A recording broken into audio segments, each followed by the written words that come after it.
Welcome back to SuperMarvelSpider-Man. Today we're back with another video. Today, I'm back with a car video. We're gonna now be doing car videos on this channel now. So now, we are talking about the Porsche again. We talked about the Cayennes, but there's lots more 911s that we need to talk about. We're gonna be talking about the variant. This is a Cabriolet S. Hold on, let me check. This is Cabriolet S. Look how it is. Look how it is. Look at it. This is the modern version. I really like it. But if we go back to the 2000s one, it's just, I don't know what was in the air of the 2000s. There was something perfection. In the 90s, it's always about crafting. But 1966, the Mira, the Italians were at their prime, which they're still at their prime today. Even though people say that it's still about German engineering, but German cars are still perfection. They're passionable, and Italian cars are about enjoying yourself. But now, Porsche, the Porsche is about how you can be a German James Bond. And yeah, we got the Portofino right there. In 2000, Porsche introduced its first turbo cabriolet version since the 964 generation from 1989. 4 years later, due to the high demand, it added the Turbo S to the open-top body version. It was faster and more comfortable than most of the GT vehicles you see on the market, and it provided that you didn't need a fixed roof to enjoy a fast drive. Moreover, it allowed driving down with the roof at lap speed. Outside, the front bumper attached views due to its large free air intakes needed to cool down the radiators. On the sides, another pair of air intakes needed to fit to feed the massive big turbocharged that were installed in front of the rear wheels. I'm talking about the 2004 version. That's the greatest act. There was a rectangular roof that was able to be stored away in 20 seconds at speed of up to 50k kilometers. Just like the rest of the 911 convertible range, with the roof up. The car was tested in the wind tunnel at a speed of 338, and it had the engine to push that almost hard. Inside, the Turbo S Cabriolet share its parts with the Turbo Cabriolet, with some small changes to the instrument cluster and the gear shifter. The dials featured aluminium background instead of back ones, and on the gear, aluminium featured the Turbo S letters instead of just Turbo.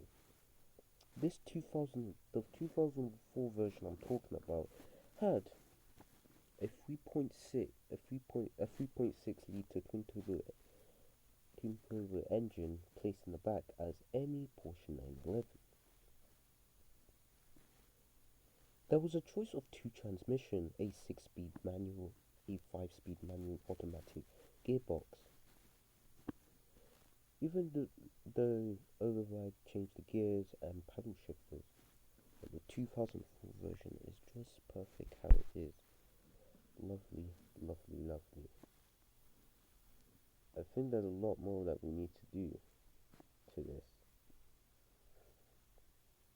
I mean, I just like how I like Italian cars, but German cars, it's all about. I don't know what the Germans were doing with their lovely cars back then. I don't know if they had the lovely food that made them craft something good. But now, it's time to talk about the 2010 one. Oh my days, this Porsche is old. I'm old. Oh my days. And this is the 997. The Cabriolet was built to offer the feel and the look of a 911 Turbo version, but with a top that could be dropped for a relaxed summer drive. And enjoy the beach, by the way, guys. For the 2010 model, it featured large air intakes, bar-shaped LED turn signals, and the side scoops and air intakes. It needed to cool down the front brakes. Designer copied the daytime running lights with LED instead of the usual fog lights. The headlights feature optional dynamic lights that improve illumination on the bends due to its saving. On the upper side of the rear fenders, a twin air intake is placed to help them cool down and feed the engine with fresh air. You gotta have the engine to cool down. The wing on the engine hood was made important difference between the Turbo and the rest of the 911 models. The first 911 Turbo Cabriolet that appeared in 1975 offered a 260 horsepower with a flat 6 3.0 litre engine. But the 2010 Turbo S Cabriolet featured a new engine management system which allowed a more aggressive intake valves and a bigger boost for the turbocharge from 1 bar. From 14.5 psi to 1.2 bars of 70.4 psi. And this 2010, which I'm not talking about the screen right now, this is a modern version, I'm talking about the 2010 version, had a 7-speed double clutch automatic gearbox. Which how perfect the car is.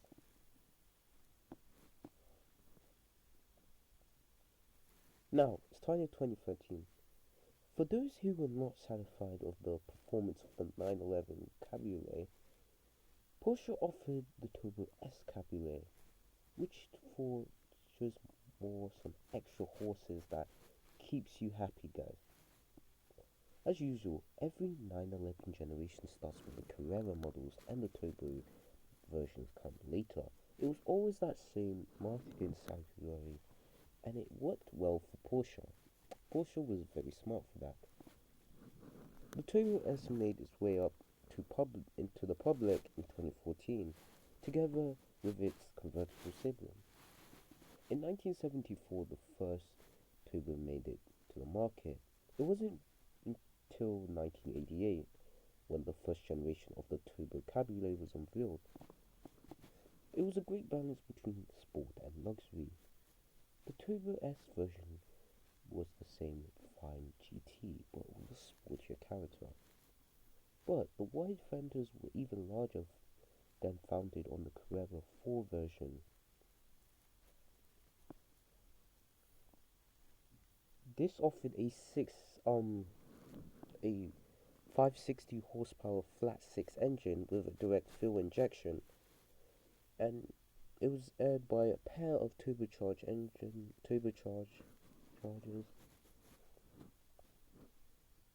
Now, it's time for the 2016. 2016 had a mid-life refresh, the Cabriolet. That Cabriolet was a hot moment for Porsche fans. Now it's the 2020. The Turbo S Cabriolet was just a choice for people just want incredibly fast supercar to be able to be driven slow as a daily driver with the top down. And that's what I really like about this, guys. I like the 2020 version, but now it's time for the 2025 version, which, wow, it just looks, wow, it looks amazing. Looks amazing. It just, alright, so the 2025 911 Turbo S Cabriolet was released in the fall of 2025. And what do I think about this?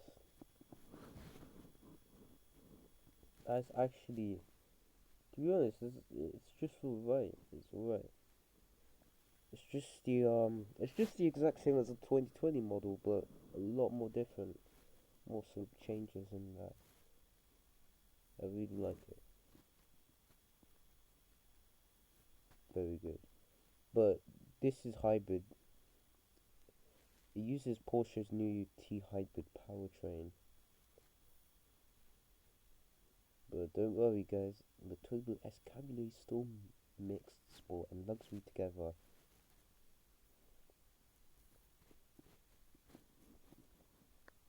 And the 2025 offered the same top speed as the... Okay. Now that is it of the 911 Carrera.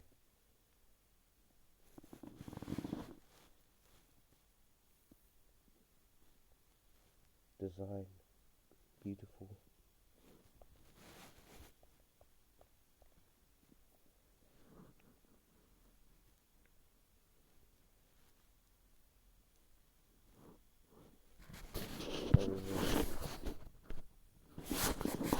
Anyways guys, I'll see you guys in the next one. Bye.